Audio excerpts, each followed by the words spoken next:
बेले बेले एमती होता है ना कि आम जनक सबु झील क्यारेक्टर उपर प्रश्न उठाई था किंतु आमर भाभी देखा दरकार कि सबु झील सामान नुहति।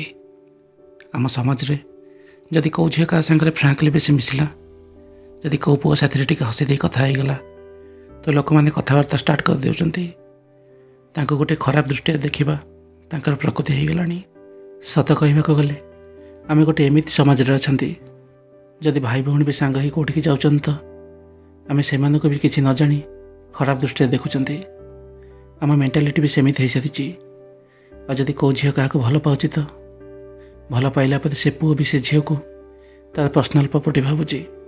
जदि से झील क्या सागर हसिकी पदे कथा है तो से पुओ देहरे जाऊनी।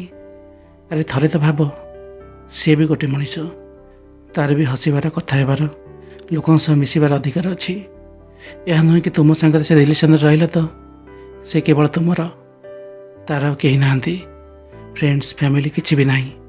आ गोटे गोटे जगार तो फैमिली ही पर कथा शुणी झील को खराब भावुंट। निज झील उपर ही भरोसा ना।